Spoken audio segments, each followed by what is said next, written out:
Are we live? That's the whole thing is I can't even tell on here if we're live or not.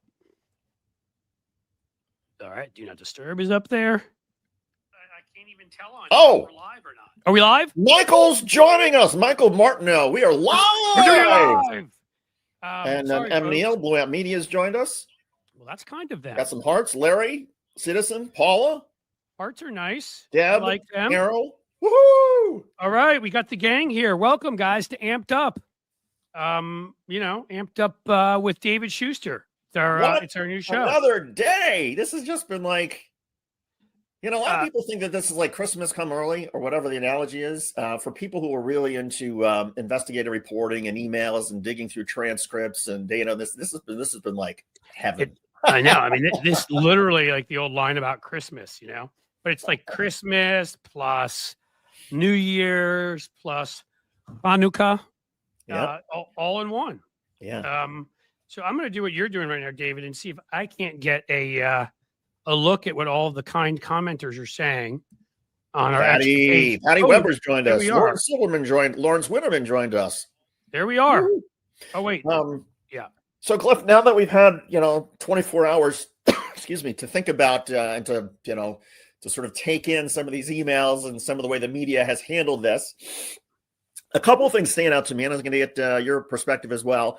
MSNBC had a graphic that said something like, Epstein mentions Trump several times. Epstein mentioned Trump thousands of times. What is wrong with them? What is wrong with the mainstream media? I also keep seeing this constant, the emails show that Donald Trump and Jeffrey Epstein had a closer relationship than Donald Trump has let on. Duh. You think so? They were best friends for 15. So I can't understand why is the media the mainstream media, the corporate media, they're so terrified of actually going out on a limb and reporting the truth. And you're not going out on a limb. At the New York Times, they've gotten over their should women be allowed in the workplace phase? David, are you still talking? I'm still talking. Oh, weird. Okay, I need to look at like the StreamYard version of you. It's a different time on the other one. I said they got past their phase, it seems to me, of are women, did we get worse by having women in the workplace? They literally allowed that. Right. That was allowed to be a debate at the New York Times. Again, I keep saying it, and I'll say it forever. Do they have some great investigative reporting in some of these places? Yes. Can we make up for that? We've got some people that we're looking at bringing in right now who are investigative reporters who are better than they are. They have brought us to this situation. There were other factors too. It is that kind of crap. It is the lack of context, the lack of, he's mentioned many times.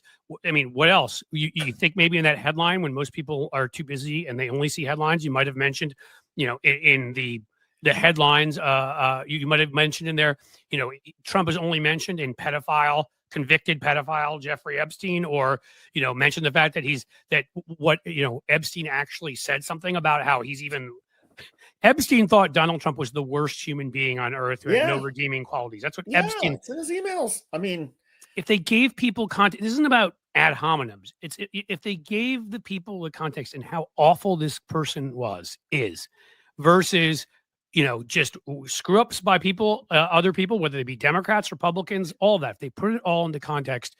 Again, we're not a literate enough population. We don't pay attention to civics enough. I'm not saying we don't have other problems. There's a big right wing, propaganda apparatus, but the mainstream media collaborates in all of this, and it's that kind of crap.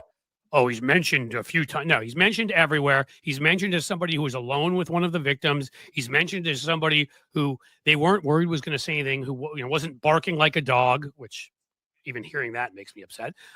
He wasn't mentioned, they didn't mention that, again, as in there that Epstein said that like there's literally he's evil. There's no redeeming qualities about him. Epstein said that Epstein during his presidency, there are at least 2 emails down there that said that he's literally crazy, or Epstein was like, he's lost his mind. And I mean, I think after it may have been the Muslim ban, this is context. This is important. These are things, I'm sorry if it makes you uncomfortable, guys. And like you're taking a side, but you're not, you're telling people the truth, which you don't do. And the truth is, I also was, shocked. There were some mainstream reporters who say, the Senate will never even take this up. This will never get through the Senate. And these are some of the same mainstream reporters who say, oh, this is never going anywhere in the House. And I don't understand, with all the editors and all the restrictions on certain journalists, how is it that they allow some of the reporters to somehow look into their magic ball and be able to tell us, use their psychic powers, what will or will not happen that hasn't happened yet? I mean, it's so stupid. And if you're going to say, oh, well, Senator X or Senator Y says this is going to be, that's one thing, attribute it. But for just some reporter to stand up there on the White House lawn or Capitol Hill and say, oh, the Senate is, this is dubious, the Senate's not going to take this up. Come on, really? That's why so many people hate the mainstream media and hate. Well, that's the thing, right? You're making these negative predictions.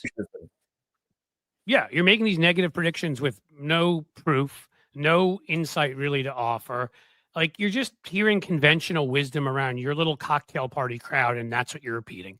But you won't tell us the actual factual, horrific things, like the fact that he spent a couple hours with one of these victims. That seems pretty relevant. Is that, I mean, am I right on that, David? What are your thoughts? Yeah. Yeah, no, I mean, not only that, not only the emails, but it's sort of like, for whatever reason, and there's a lot of people who say, oh, well, suddenly the Epstein files just sort of came out of nowhere. A guy like Michael Wolff has been screaming from the mountaintop for years about Jeffrey Epstein, trying to get people to pay attention. We've been paying attention for the last, couple of years. A couple other independent media have as well. But there's some sort of, it's almost like Michael Wolff is kryptonite to the mainstream media. They won't even book him. They won't even mention him, except it's to criticize Michael Wolff's role in advising Jeffrey Epstein when he was, becoming a friend with Jeffrey Epstein to get information for the book that Michael Wolff was. So all of a sudden, the only mention of Michael Wolff is criticism of Michael Wolff's role as a journalist. And the mainstream media has literally ignored stuff that Michael Wolff had said publicly over the last year about the lewd Trump photos and half-naked teenage girls sitting on Donald Trump's lap and the stain on Trump's pants, and that Michael Wolff saw these photos. So for the media to now say, oh, well, there's no criminality, it's just some suggestions of Donald Trump from Epstein, you guys are totally missing this. Right. And if you want to question, whether a journalist should be giving advice to Epstein, absolutely. I'm not sitting here defending that. It doesn't mean what the man is reporting that he saw isn't true. It doesn't mean when you see these emails between people, the law even allows for, when you see co-conspirators talking to each other, the law takes that to be considered as truthful, because why would they be lying, right? These are sort of, hearsay exceptions, I guess. I'm not a lawyer, but there are some of those, kind of like if you say something right before you're about to die, they kind of assume you're being honest. And so they're discounting all of this stuff. It's like, well, Michael Wolff seemed to be, we don't like him. He seems kind of like he's out for profit and he's advising Epstein. So we're going to take everything he said and just throw it out. Wow, how conveniently that helps the Trump family and everybody around them. I mean, I'm sorry, but, Sammy the Bull Gravano put away Gotti. He murdered 21 people, I believe it was. He was a hitman. Right. Well, and thank goodness, I mean, this was the thing that amazed me. I mean, for all the stuff that a lot of the media does, which drives me crazy, there were a couple reporters in yesterday's White House press briefing who got it. And so when there's Caroline Leavitt saying, oh, the emails show that Donald Trump did nothing wrong, the follow-up question, I think from Weijia Jiang at CBS was, okay, well then, why is the Attorney General, the FBI Director, the Deputy Attorney General, why are they lobbying Lauren Boebert right now to try to get Lauren Boebert off of the discharge petition if Donald Trump did nothing wrong? What are you afraid of? Why'd they apparently offer Nancy Mace $54 million or whatever it was for a race for governor in South Carolina? And even Nancy Mace was smart enough to realize, again, I've said this before, when you have these wave type elections and people hold you accountable for these kinds of things, there's no amount of money that can overcome anger. Yeah. You can spend all the money you want on your own turnout. They don't need to spend money on turnout. Just like this past election, we saw everybody turned the hell out. Yeah. And I mean, and since then, it's been joined by Warren Davidson, Don Bacon, and Eli Crane. Well, and there's rumblings. I mean, Massey said last night that there are several others that have sort of told him privately they're not ready to go public yet, but that when the vote happens in the next week or two, they're going to be, I think Ro Khanna was saying there may be 40 or 50. My sense is that Ro Khanna is is putting the numbers down so that when it ends up being 100, Ro Khanna can lower say, expectations, which is, the whole thing about political expectations. We're not on the political expectation game. That's why I reported last week, that some Republicans are thinking it's 100. Will it be 100? If it's short of 100, does that mean it's a White House win because David Shuster and Cliff Shuster said it's going to be 100? Well, we're not in that game, but I give some credit to Ro Khanna and some of the others, and all of the rumblings are that this is a stampede. This is what? If it makes them feel better, David, that you and I are wrong, and there's only 95 and not 100, right. I'm good with that. I'm pretty good with that. What I would say, as calling some of these folks out, and then we've got Egberto Willies, our awesome guest I see has entered the room, so we're going to let him in. But of all these are all these sort of MAGA breakaways from the far right, except for Don Bacon.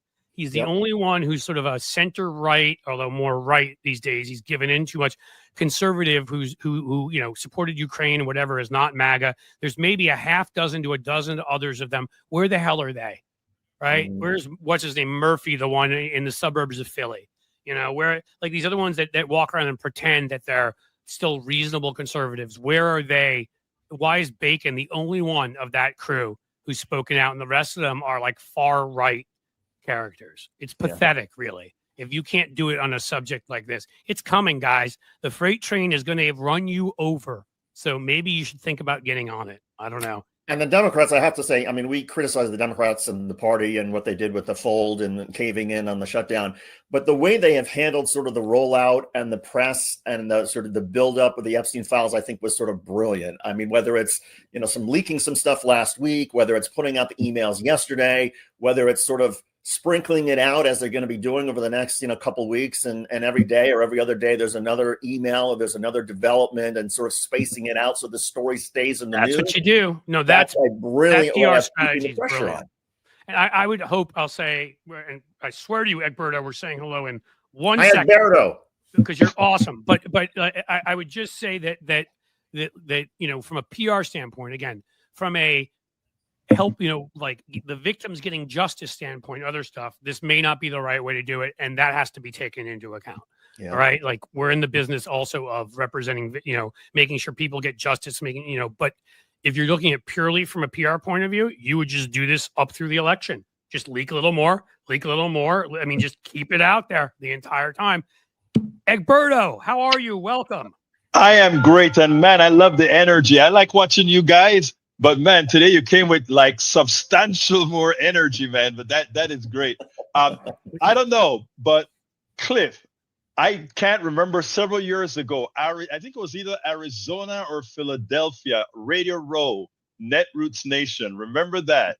Yes, we met. And like I know we met briefly, and like God, it was a while ago. I wasn't at the one in Philly, so it was probably Arizona. Yeah.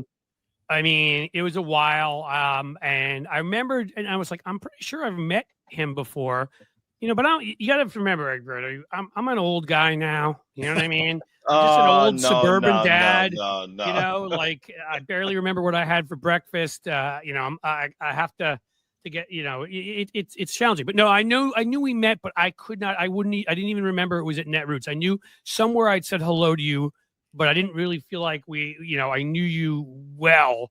And we were on. It was on net. It was on Radio Row. So you know how things are crazy during those times. It was great, but also David. I think David was independent even as he was on network, because I used to follow those tweets, right? Yeah. And I remember that tweet that he blasted out there that I wrote an entire blog on it with the Karl Rove and that whole stuff. Yeah. I did an entire post on that. Those were the good days, man. Egberto, you're way too kind. Thank you so much, though. I really appreciate it. And look, a lot of the stuff, there's sort of a familiar pattern to a lot of this stuff. The CIA leak scandal, the Monica Lewinsky scandal, there are grand juries. They investigate. There are trials. You try to pressure people into cooperating and testifying against somebody else. There are witness statements. There's evidence that's collected. And there's all sorts of protocols for how this stuff should be sort of released. I feel like we're in sort of uncharted territory this time around, though, because I can't recall any other sort of investigation, special counsel investigation, where there's been this sort of effort to let's put everything out there before there's a report or before there's before the case is completely wrapped up? Well, why would you not do that when you have a corrupt judiciary, right? Yep. If the judiciary is corrupt, you got to throw everything out there and let the people be the judge of it, because as it stands with Trump, the guy's got immunity, the guy's got all these things working in his favor. And you know what? It seems that these days, not to get too gross, but it feels a little bit like John Roberts is sort of walking around after Trump carrying toilet paper just in case Trump needs cleanup on aisle. But we'll leave that one too. Anything like the law stated quite clearly, you have to feed people, which is, wow, we're at that point. You have to give people their SNAP benefits. He tries not to. The court tells him, you have to give people your SNAP benefits. It's right there. Do it. And of course, again, he appeals because who would want to feed people? And then the Supreme Court gives it a stay. They're such a, I hope you don't mind this stuff, but here and there I will use language, Egberto. They're such a bunch of fucking jokers. They really, they have so I agree. Exposed themselves. They're not judges in any, they are Federalist Society drones is what they are. They were trained as Republican operatives by the Federalist Society. And the last of sort of the ones that were actual judges who you could say, okay, I disagree with this judge. I think this judge is terrible and wrong on this. I think Judge Kennedy got this wrong or whatever, but he was an actual judge. These people, these more recent ones, they are not judges. They may swear their oath to Opus Dei. I don't know, but they certainly aren't to the Constitution. And so, sure, you're right. We have to get everything out in front of people. But I think also, to get to David's point, and I'll take it back to you, Egberto. The bigger deal here also is when you're talking about a special counsel in this kind of thing is it'd be like with Iran-Contra, or like who was involved? Was it Casper Weinberger, which, by the way, of course he was, and he was pardoned by Trump, by Bush Sr. And, was it Haig? Was it whatever?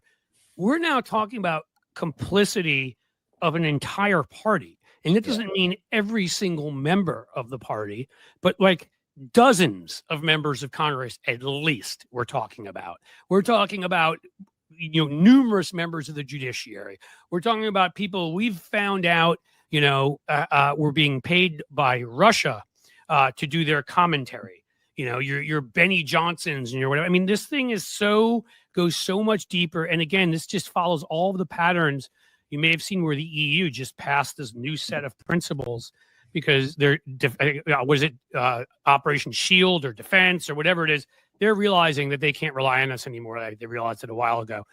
And they have to fight disinformation and all this because they understand what they're up against with Russia's hybrid warfare against them. And here, we don't even know. We don't know who's controlled by Russia, who's controlled by China, who's sharing it because Trump wants them to, who's sharing it because Peter Thiel wants them to.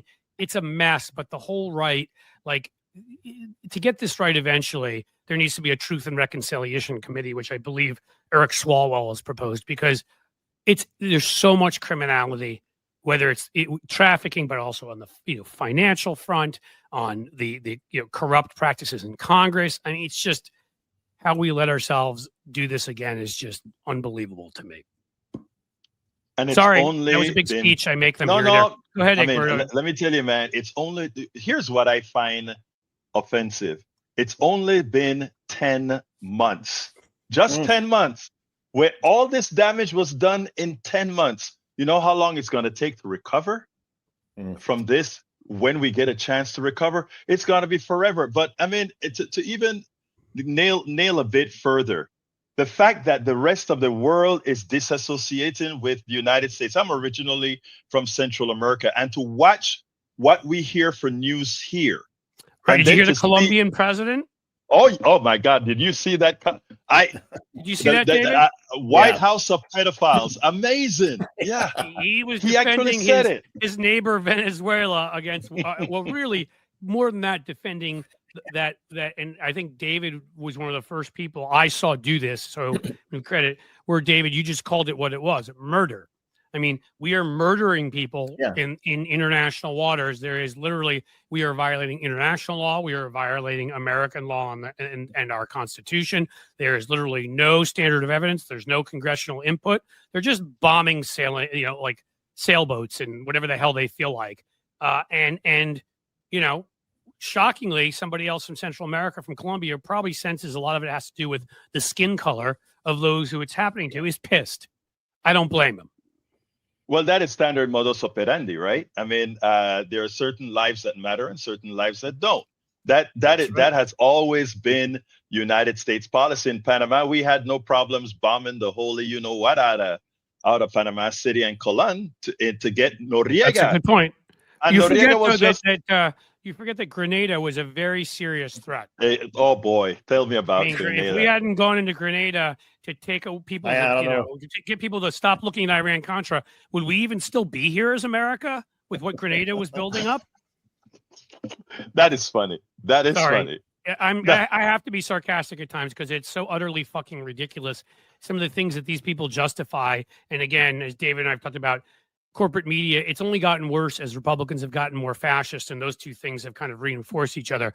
But even back then, even back in Reagan's day, that he could be like, oh, there are a couple medical students there we had to rescue. Yes, that's what that was about. Totally. That's what that was about. It is fantastic. But I tell you what, one of the things that I was saying earlier about the countries around the world, right? We really, as America, man, we got everything if we really want it, right? But what you're seeing around the world, man, is that countries like China and India, they've just about said to hell with us, and they're living their own lives on the outside, and we're completely outside of pocket.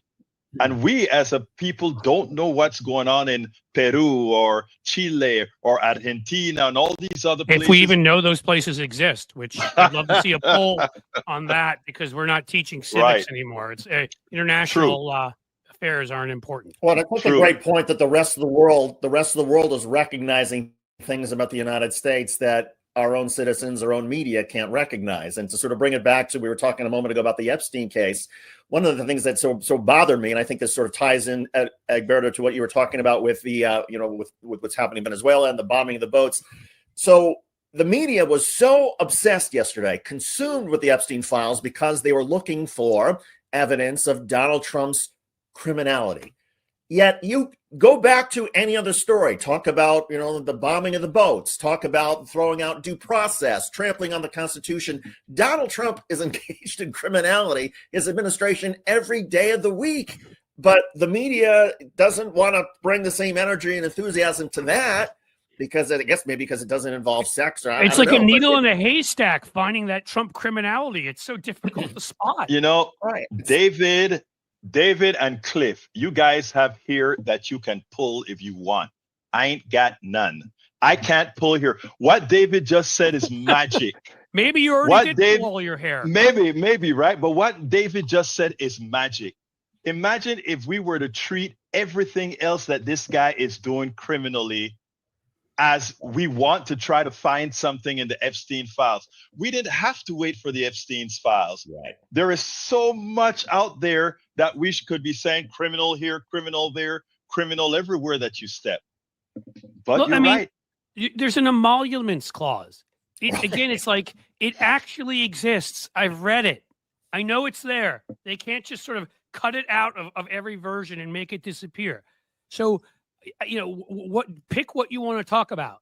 But if you want to just, the moment, Tim Cook or Tim Apple walked in and gave him a 24-karat gold gift, that's when the police should have come in and arrested Donald Trump when he accepted it, because he broke the emoluments clause. Yes. The minute he accepted a Qatari jet, they should have come in and this is, it's like what they started doing in that first term, and we all just kind of forgot about it or let it go with the Hatch Act. I mean, you've got Department of Homeland Security, you've got Department of Justice. These guys are tweeting out partisan, ludicrous things daily that are illegal. It is illegal for these departments to be doing this stuff.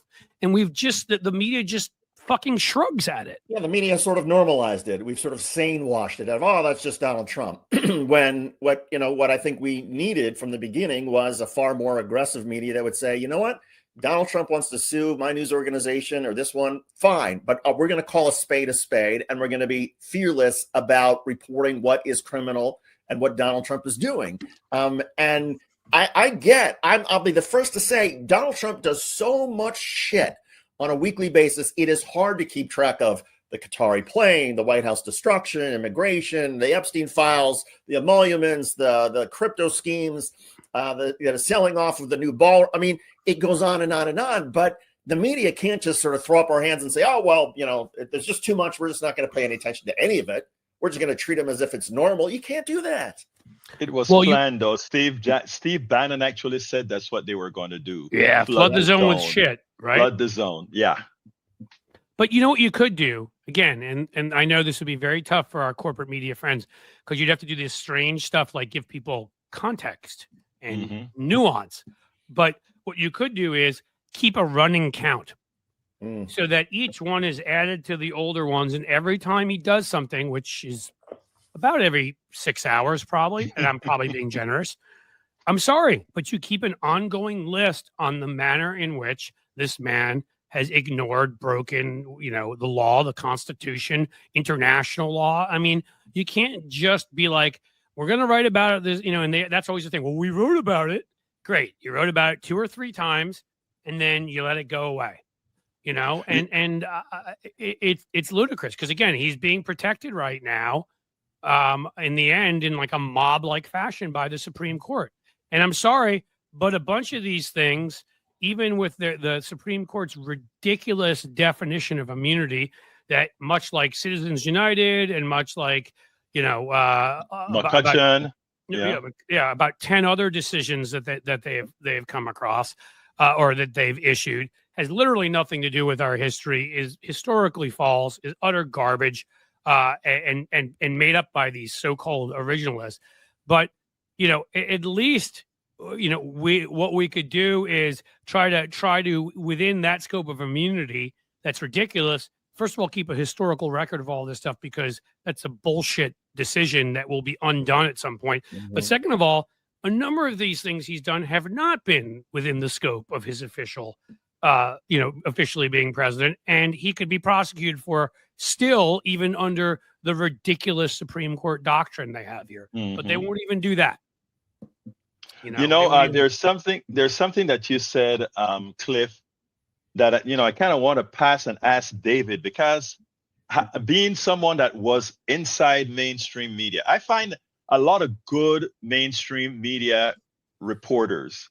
I'm not talking about what they do on TV. I'm talking about what they write and so forth. And in fact, I can take a lot of the work that they do a little bit of research and context, and come out with something that people can do a lot better with, right? But it seems like when it comes to what they're putting out there, like there's something of a damper on them. Is that what did you have to go through that at all, or what is the whole? I think it's changed through the years. I think it has certainly gotten worse. I'm back when I was, go back 15 years to when I was at MSNBC. We still had some pretty good resources, and we would still, have lots of camera crews and material coming out from all over the world. And so we were able to cover a lot, and we were able to spend a lot of time covering story like the CIA leak case and Scooter Libby and Dick Cheney, all that kind of stuff. I think the networks and the cable channels have gone through so many cutbacks in the last 15 years that all of their producers and correspondents are being forced to churn out the same amount of content, but with just fewer resources. So they don't have the time to do, the reporting, or even, I think there's still to your point, there's still some people at the broadcast networks and cable channels who do a wonderful job of crafting a package, of crafting a story, of using sound and video to do a really compelling sort of narrative about what happened today. But instead of, 2 minutes that they were allowed to use of airtime 15 years ago, now it's okay, do it in 45 seconds and cut out the verbs. And so it's just the whole, there's just less time. There's less airtime for people. Everything has sort of been dumbed down. And there's not a lot of an opportunity now for even people at the network and cable level to say, hey, I'm going to take the story that everybody's talking about. I'm going to move it forward. I'm going to carry the ball forward, which is what you're supposed to be doing in journalism. Instead, it's, well, here's the headlines. Well, we can all get the headlines now, on with a couple of clicks, and we can go to, if we get more information now from shows like yours and shows like ours than you can get from watching the evening newscast. Mm-hmm. Yeah. I mean, look, I didn't work at MSNBC or CNN in the manner David did. I ironically was at Sinclair Media as really? Well, I was the liberal analyst arguing with conservatives during the 2004 election, and spent enough time going and kind of like I was invited on MSNBC and Fox a lot to debate and that kind of thing. Now, I never saw this at MSNBC in the manner in which I did at Fox, which again wouldn't shock everybody. I've been critical of MSNBC at times. And again, it is important to state what you said, Egberto, that there are some great journalists in there. I try to say that all the time. To me, the corporate media entities are horrible, and they probably get people who otherwise would be better people to do worse things or leave journalism. So the worst are left, or, but there are some very good journalists within. Yes. But overall, I mean, I've got distinct memories of going, and again, it's probably around the time David's talking about 15 years ago, going, into to do a debate on something that was supposed to be a debate, let's say on Fox and Friends or someplace like that. And then saying, oh, we changed the topic. We're going to talk about this. We need you to take this position so you can debate. I'm like, I don't believe that. So I'm not taking that position. Like, I'm not your dancing monkey. I'm not a freaking, entertainer here. I actually believe things. I know, crazy concept. And that's what I'm going to debate. I'm not going to make up something I believe. And so that, I mean, it already was becoming that to me, where a lot of it was just bullshit entertainment, bread and circuses for the masses. And I just think, sadly, that kind of mentality, it takes a lot fewer resources. You don't have to spend as much on investigative journalism. You don't have to plan and produce as much because it's almost like reality TV, and you can cut a lot more staff, and it just makes everything easier. Let's just put two people on to scream at each other, about who disagree and whatever. That's why one of the reasons I stopped participating in some of that, because I decided at some point, some of it's because I moved out here and, they don't know anything exists but New York, DC, and maybe LA. But but also some of it for me was like, when I get invited on here and there, because I write a piece somebody just got, likes, like probably a few years back on Lawrence's show, O'Donnell, who I respect a lot and think I is love very Lawrence. good. I will do that here and there, but for the most part, like, I don't want to do it because I'm not going to go on and have some bullshit conversation. If you want me to come on and talk about something real that I know about, that I believe in, but like, don't ask me about vaccines. I know they work because I've studied history and I understand basics, but have a doctor on. Well, or maybe put a doctor in Health and Human Services. That's an idea.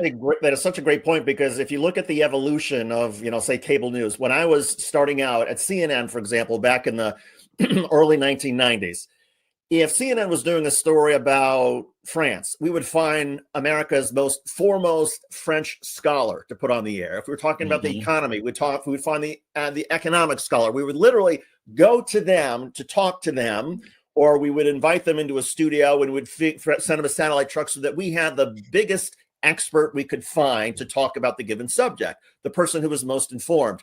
That has evolved to now it's, oh, well, who's nearest to our New York studio, who's a good talker who can, as Cliff points out, take the argument of B, and we can match them against another good talker who can come cheaply into our studio and take the argument of A, and we put them together, and there's our conflict, and audiences love conflict. And so the audience is fed. It's almost like they're fed some sweetener, some candy, but they're not actually fed context, expertise, information that is truly reliable. I interviewed a guy from Bold Progressive. I can't recall his name right now. And in effect, that's what he's talking about as far as what progressives are going to have to do, in as much as we don't necessarily like to do that. But that is find the boogeyman, find that conflict to put your point across. It's sad that you have to do that, but it looks like that may be where we're going. But Cliff said something about New York, the coast, pretty much New York and LA, etc. And I mean, you're so right?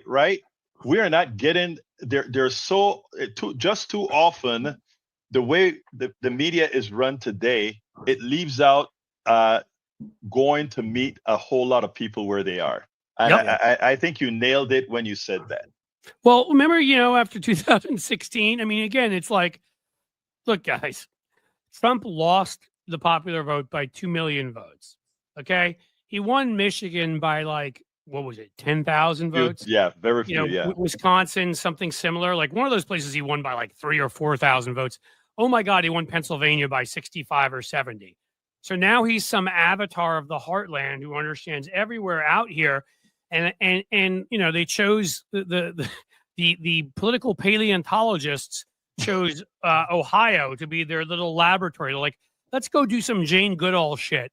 And let's go in this diner in Lima, Ohio. We spoke to 3 Nazis and I'm like, why don't you come speak to me? I'm somebody who grew up on the East Coast, and I chose to move to Cincinnati, and I love it here. Like, why don't you go find some people? Like, you're acting like, you're just forwarding this stereotype that we're all that person.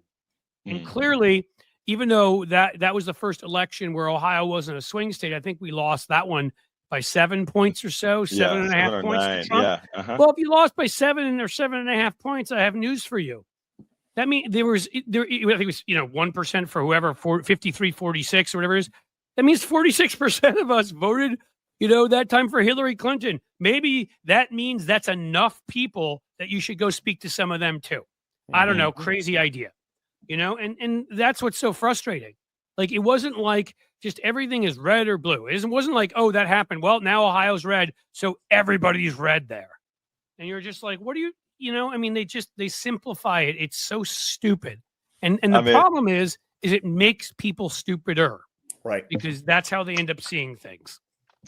I try to do that on my Pacifica Network program. We try to sort of like, look, I am as left as one can get, right? But at the same time, we try to get a lot of the people, MAGA folks, into the conversation and all of that. And believe it or not, by the time that stuff has ended many a times, these guys are maybe in agreement with you. They may have taught you how to talk to them. All these different machinations occur just from talking to the folks, man, and not just looking at them like they're some sort of aliens, or for them to look at us like we're some sort of aliens, And that common humanity, I think, is so important if we are going to be able to dig out of this hole that we're in, that there are a lot more things, I believe. If you talk to somebody who's a MAGA supporter or whatnot, and you can get them away from a couple of issues, you can find some other issues where there's actually agreement. And the polls also, we've talked about this before, back it up in terms of universal health care and making college tuition more affordable and family and medical leave. The one I always point to, 85% support it. I have to believe there's including a majority of Republicans, have to be a lot of MAGA folks in there who support. Yeah, and there are a lot of MAGA folks who now talk about trying to take away the undue influence that corporations and big money have. So there's commonality, but I think we've all been sort of stereotyped to such an extent that, to your point, we're treated like aliens from like a totally different universe, that we have absolutely nothing in common with somebody who may disagree with us on some political It's psychological warfare of a sort, David. The problem is we don't accept it. It's in all these red states and purple states and whatever. Whenever the issues that we stand for are put on the ballot, they win with like 70% or more. Abortion rights won here with 60% of the vote in Ohio. It's just they have an apparatus that we have never tried in any real way to match, that just has constant dehumanizing language being used about Democrats, to the point of where people they do see us as space aliens, and that's probably maybe one of the better things they see us as.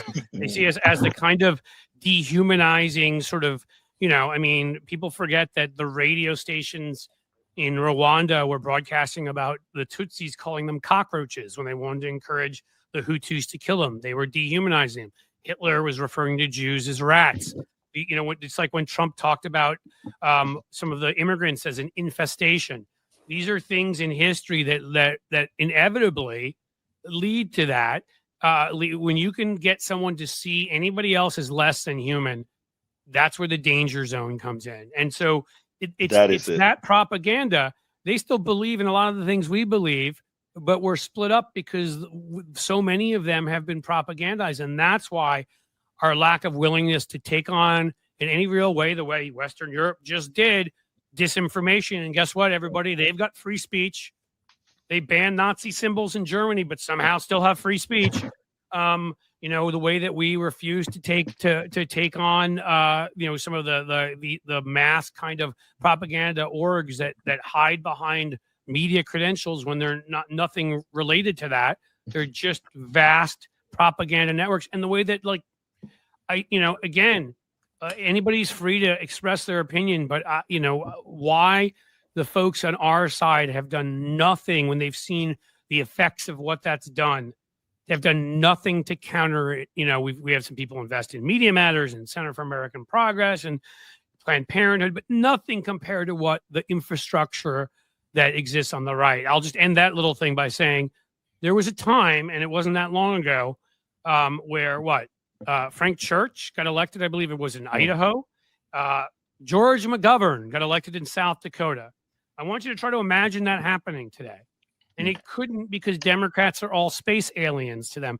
They would listen to what McGovern had to say back then. They would listen to what Church had to say, and they might elect them. But now, just having a D next to your name means that, Dan Osborne thinks he has to run as an independent in Nebraska because just worrying about having a D next to him, because they've so poisoned that word, Democrat. And that is just, we need to fight back on that. But, there are other ways to do it, but we need some damn infrastructure. I mean, we're building it ourselves, I guess, here at Substack and at YouTube and other places, but I'm glad you said that we're building it ourselves, because that's exactly what so far a lot of us have been able to do here on Substack, and galvanizing a whole bunch of folks from when you unite the sum total of all our audiences, we are actually getting up there. But I tell you something, sometimes I wonder, and when I'm in the darkness in my studio and I'm thinking outside of the box, if a lot of this is by design. I mean, if some of the folks, and even let's say the establishment version of the Democratic Party, if that we don't have that infrastructure, because as you point out, 65%, north of 65% of people want progressive values, which means if we didn't have all that misinformation out there, and if we actually fought back, we could get these big, not pluralities, but big majorities. And just maybe those who are funded by the corporate sector, which are both parties, may try to attenuate that coming together. I don't know. I think that's a possibility. And that's a great point that gets right to what Cliff and I were talking about yesterday, that maybe one of the advantages of the Democrats caving and the government shutdown, it is so energized and infuriated progressives that it's made it abundantly clear some aspects of the Democratic Party who feel beholden to moderation or centrists or corporations or whatnot need to be removed, need to be cleaned out. The Democratic Party needs a fresh start. And so sometimes, I guess there's that old saying that, when humanity is at its lowest point, that's when you really find out what humanity is all about. And we see the opportunity in front of us now because, in some ways, of the mistakes that Democratic establishment figures have made. Well, and you're seeing it because, let's face it, I mean, if you want to take a look at those 8 figures that we're talking about that voted for it, 2 of them are retiring. Right? 2 of them can be replaced by legitimate fighters. A bunch of the other ones can very easily, they I don't care if it's 2028 or 2030. The key is to not forget when you were betrayed. That's when the other ones are up for re-election. They may just not run for re-election. In the meantime, what we're doing keeps growing, and we are showing that, hey, Substack and some of these other places are like a hack. Where we don't need the billions of dollars, because I would say, and why I pointed to Substack is a great example is, email storage ain't cheap. If you've got an email list and a subscription list the size that we have right now, that would cost us $15,000 a month probably, just to keep that there, and they do that for us, right? Like some of the stuff that used to be barriers to entry no longer are, and so we have to take that and we have to run with that because, again, I don't think the Democrats would be so scared to have the 8, and the rest of them and have their heads down trying to hide from everybody or whatever if they were just relying on how they would be talked about in corporate media. Maybe some folks on MSNBC would go after them. Fox applauds them, I'm sure. CNN, it's probably 2-1 in favor of them.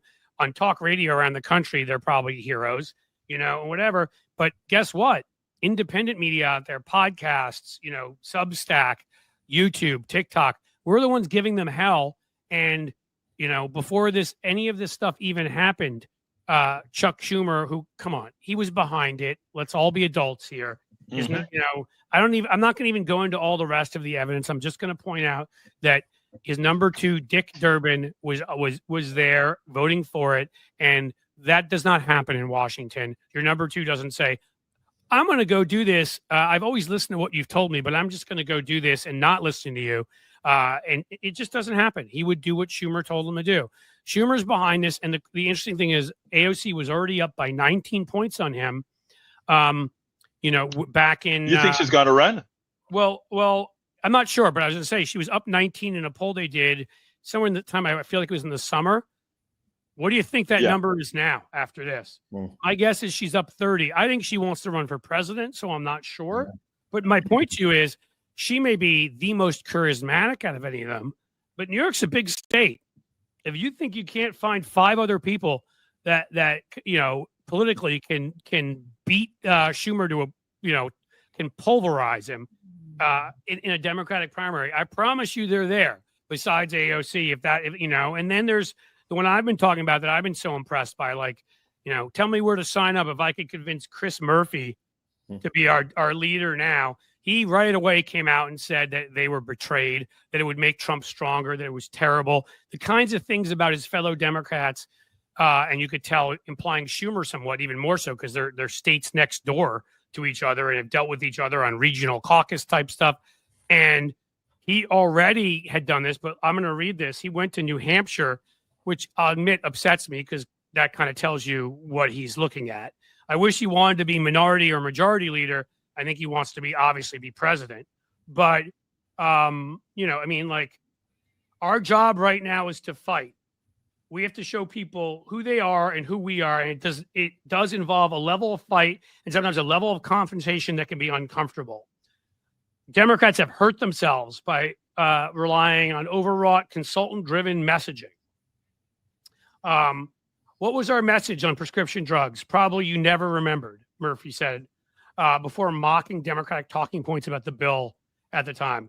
It was that we're going to use the bulk purchasing powers of Medicare to negotiate down the price of the 10 most, and then he stopped. He's like, you've lost it, right? You've already lost people. In other words, we're not messaging to the point. We didn't message, when it came to that. The fact that we gave in to Trump, strengthened Trump, weakened us, all you have to say is cap the price of every single drug in this country and limit the drug industry profits. Done. Easy message. Increase the maximum for Social Security. Problem solved. A lot of things to be done. Yeah. So he floods the zone. We have to flood the zone. There's this idea in democratic politics that you have to sort of preserve and hoard your capital and then wait to pounce. No, we need to be posting not 1 video a day, but 5, 6, 10 videos a day. In other words, Chris Murphy gets it. I could keep reading like this. He understands it. But the problem, of course, is that he isn't our leader. I wish he were. There are others in there. Tammy Duckworth has been phenomenal. Chris Van Hollen has been phenomenal. There are a few. I know there are others I'm missing, and I don't mean to. But there are others who can do it. If Chris Murphy's goal is to run for president, then maybe some of these other figures we're talking about will step up. But somebody, again, remember, nothing like everybody always uses the frog boiling in the pot metaphor for fascism. But I always point out that metaphor works for any kind of culture. No culture changes like that. You slowly move in that direction. Before, Democrats wouldn't speak out against other Democrats. Now you got Chris Murphy doing it. You had Tammy Duckworth. You had some others do it. You had Ro Khanna call on Schumer to step down as leader. What's that going to lead to? Next time, they're going to go a little further and a little further. And what you're going to see is Chuck Schumer is going to get challenged at some point. We're not there yet, but we're going to get there. I think it's so important. I tell you one other thing that I'd like to add. When you talk about how Democrats are going to campaign or go on, I think if you take a look at the crosstabs for Mandami, they should pass that to every single Democrat and say, this is how you reach people. This is how you reach people. I'm waiting for some Democrat to step up and say, this is the template for reaching people, because there's nothing better than actually seeing it in action. People look at New York and say, New York is a blue state, so we expect that. This is the same state that elected the city that elected Bloomberg, and also a state that elected Pataki. I think we should remember. Listen, that. I lived there, and I had to live through, when I was a kid, Al fucking D'Amato. So God, yeah, make it through that. Yes, and I think it's also important to state. You brought up New York City, but we won by 24 points, 2 public utilities positions each in Georgia. In Georgia, yeah. I'm going to talk about this till the end of time. I'm sorry. Bucks County DA in Pennsylvania. We had elected a Democrat before as DA. It just happened to be 1891 the last time we did it. I don't think there are many of us here that were alive then, if I'm correct. And here's something else that's important. Okay, we need to all come together. That was something else that I didn't read that part that Chris Murphy said there, that we can't have litmus tests. We need to come together as a large group. I believe economic issues can unite us. We should fight for everyone's personal freedoms, but we need to speak to the largest audience possible. And I say this because right after the Democrats folded, Mikey Sherrill, who ran a great campaign in New Jersey, who is more moderate than Mamdani, and it just shows he's to the left of her, but she's probably center-left, somewhere like that. Mm-hmm. Not only did she run a great campaign utilizing influencers, not wasting all her money on damn expensive TV in Pennsylvania, in New Jersey, to advertise in New York City and Pennsylvania and in Philadelphia is ridiculous. Yeah. She used a whole lot of influencers as part of her campaign. A lot of people will call her a moderate, but you know what? Her response to that Democratic sellout was as fierce as any other I've seen. Yeah. She said, I didn't just fight this whole campaign so you could throw a bunch of people off of healthcare in my state and all of that. So we have to keep in mind, wherever we are on that left to sort of, center left or even center spectrum, if we're Democrats, how we campaign, the issues we emphasize, I really do believe we agree on most things. There may be a couple differences here and there. Why don't we focus on all the things we agree on and stop fascism? That seems like a better idea to me than fighting. I agree. And it's going to take everybody coming together to be able to stop fascism as well. I mean, it's a lot of work to build something. It's very easy to destroy things, as we know. It takes a lot of work to build things back together, to put the pieces back together. And we all have our areas of expertise and the things that we're passionate about, and we all have our concerns. But at a certain point, we all have to say, okay, where's the common ground that we as Democrats and progressives can find, and how can we, focus on the issues that will move the country forward while at the same time stopping this tyrant.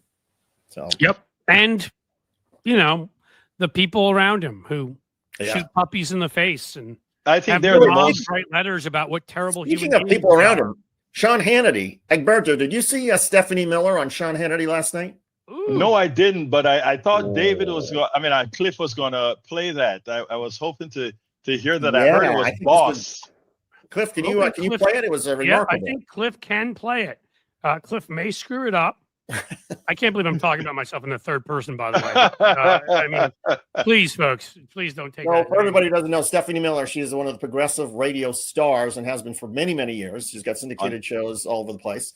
On Pacifica Network. And Sean Hannity, of course, for all of you who don't watch Fox, and I don't blame you, Sean Hannity is one of their lead primetime stars who's been with the network since the beginning. So I was frankly shocked that Sean Hannity was willing to put Stephanie Miller on, because usually the theory at Fox is you put on a doofus for a Democrat, somebody who doesn't speak well, so that the Republican can always win the argument.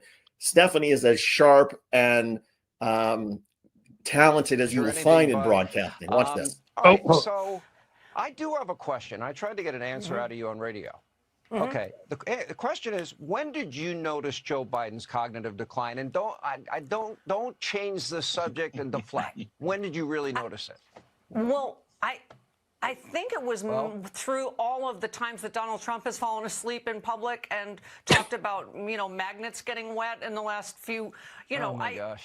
My mom had dementia, so I recognize it. And this is not, it's a very good deflection. You're a professional. You know what else is great about very good. Biden's decline is that Trump is all over the Epstein files, and I'm wondering if they're going to release those. Are you covering that tonight? Not really, because the woman that apparently they're talking about is the one that said he was a gentleman and never. Listen to him trying to BS his way out of it. The person that had a grudge was the guy that got thrown out of Mar-a-Lago 25 years ago. And by the way, when you get thrown out of a club in watch her at the end here. That's kind of a big deal, and it's very humiliating and embarrassing. And he was a convicted pedophile, so I'm not exactly putting a lot of gospel truth in what he said. Trump was mad that he was stealing his girls, but Did you hear that? Trump was mad that he was stealing his girls, but it's true. It's in the email. He was, but the way she even said that, he's mad that he was stealing his girls, but what? Like, she just the sarcasm. I counted 3 different times in that one segment that she owned Hannity. If you're watching, Stephanie, wherever you are, this is the love has become. I'm lucky enough that I get to go on her show here and there. David does. Hey, Egberto. Well, if you don't go on her show, you should, and we should tell her that. Tell her on, because we're on the same network. Yeah, I will tell her. She's such a nice person. Like, I have a feeling that Sean Hannity. It sounds like Hannity came on her radio show or whatever it was that they've traded. They've met, I'm sure, socially, and Stephanie's wonderful. And Sean Hannity, when you can get him away from his pugnacious policy positions, he's also a guy who would, give anybody the shirt off of his back. That's the kind of person he is. He's just misguided on his politics. But they're both good human beings, and they've discovered that they can sort of have a little bit of fun jabbing each other and ridiculing each other, and that's an amazing breakthrough for Fox News to think that let's put the other side on. That's somebody who's actually intelligent. I will give the positive to that. I also say that. He's kind of a smug asshole on TV. Yeah. You're right. I've never had an interaction with him off the air, though I believe I told you, David, I got banned from the show. Well, it wasn't his show, so we have to go back a while now. As I told you, I'm an old guy. It was Hannity versus Combs. Oh, yeah. Oh, man, I remember that. Good old Combs. He died, though, yeah. Yeah, sadly, he died. So I went on that show, and he was trying to, give you an idea how long ago this was. He was trying to rip into John Kerry for being a flip-flopper. And so I just started naming all of the flip-flops of George W. Bush, all the lies he told. And I just went to this list of 8 or 10 of them.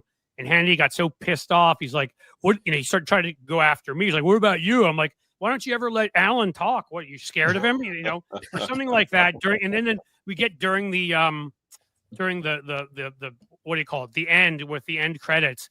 And you can actually, if you could find that video somewhere, you could hear it. He calls me an asshole, and then told somebody to tell me over my earpiece, because I was in DC and he was in New York, that I was banned and would never be invited on the show again. I took that as a point of pride, and I never was invited on the show again. I think he is. I think interpersonally, I've heard that he may be a decent guy, but when politics come into it, he becomes such a dick that it's hard to not. Stephanie just did a great job there of just mocking him, proving him wrong. She made him look stupid on his own show, and that messaging reached whoever the hell was watching Fox News at that time. So that's good. If the truth of the matter is, I tell anybody who can get onto Fox News, go ahead and go on. And I like the way Pete Buttigieg does it on Fox. He's one of the most articulate guys to do it in a way that always catches them off guard, always. But he does it. Because it's both a combination of intelligence and smart and very articulate. But, I think Fox expects Democrats to sort of be frothing at the mouth and angry and drooling. And when a Democrat comes across and is sort of having a good time and able to sort of enjoy, hey, yeah, I'm going to have a good time with you, Sean Hannity or Fox and Friends or whatever, and smile. And as I, stick the knife in you, that's effective. Well, and that was brilliant because she did it that way. Yeah. When you start believing your own lies, that's when you get in trouble. It's just like what they say, when the cocaine pusher starts to use his cocaine, then you're in trouble. I mean, and that's what these people don't realize. They've told your Scarface was people doing so just fine until he started to dump his face into his own product. Before that, Scarface was off, but like that's it. And then he got in a fight with what's his face, and and it didn't end well. And who was the guy who got chopped up by the chainsaw in Scarface? Yeah. That was no good. But his buddy or sort of pal in crime, you could say, who was his best buddy in that movie, went on to have a recurring role on Breaking Bad and Better Call Saul as a drug lord. So they actually that show was somewhat based on. Let's see if we can take a chemistry teacher and through things that happened to him, turn him into Scarface. Literally, that was their whole premise for that show. But there you go. There's a little trivia for everybody at the end of our. So in the end, before we end, you got to ask Egberto. I mean, you're on Pacifica Radio. Tell us where else people can find you: Substack, social media, all that kind of stuff. Oh, I appreciate that. On Substack, you can find me at egberto.substack.com. Or just go to @Egberto Willies. I am on at 6 a.m. Central Time every morning on KPFT 90.1 FM in Houston. But I also simulcast that on my Substack channel. And at 3 p.m. Central, I'm always on Substack with our program as well. Are you based in Houston? I am based in Houston, yes. Good. We need fighters down there. I'm good to hear that. Let me tell you, the Houston women, and I say this specifically, I'm here in Kingwood, a very red area. These women are out there every Thursdays, every day. And whenever we had the King's March, this place only had ever brought 100 people together. That day we had 1,000 people. So things are happening, my friends. Things are happening. Oh, they are.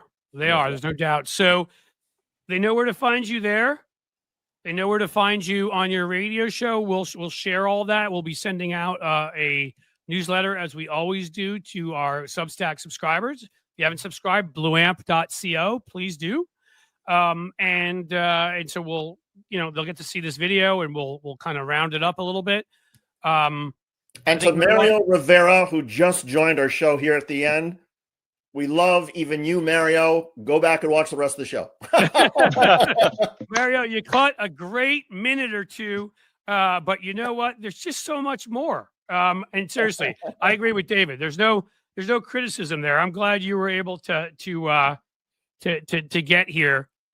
Just tell your friends about us. We do this regularly. Last thing I'll say, and I'll let everybody go. If you guys want to reach out in various ways and let us know, I probably told you that, and I tried one of these things earlier today with somebody else, live. My phone and Substack have been having compatibility issues of the sort where I sound like I'm locked up in a tunnel somewhere, a sinking tunnel underwater, and I don't know what the deal is. And I went to the store, and I've tried with Substack. So I'm getting a new upgraded phone, but until then, at the very least, we may stay with this format through StreamYard directly to Substack, or we may go back to the phone one. I don't know, but I'd love for you guys to tell us if you have any preference, if there is something about either one of them that you liked better.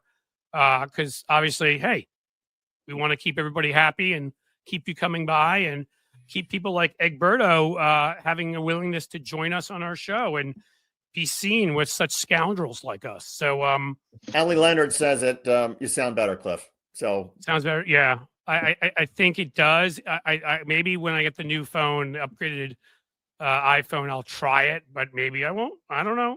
Well, maybe this is good. I like this. I like having a computer here. Listen, all of you that came here to check this out, I hope that we fulfilled your expectations. I hope you enjoyed it. Egberto, you have been incredible. Awesome. I hope that we can have you on more. I hope we can join you. Hope you can wake me up really early in the morning sometime to join you on Houston radio. Love me down in Texas. That's not true, actually. But, I would love to do it. And, I mean, David Shuster. I would love to. What are you going to say about David Shuster? Emmy-winning Dad of the Year, who needs to go right now and pick up his kids. And I got to go pick up the kids right now. So, great show, Egberto. Thank you so much. Cliff, thank you as well. Appreciate it, you guys. So, thank you so kindly. Thank you all. I might as well just do my usual sign off. My friends, as the sun sets slowly in the west, I bid you all a fond farewell. Take care.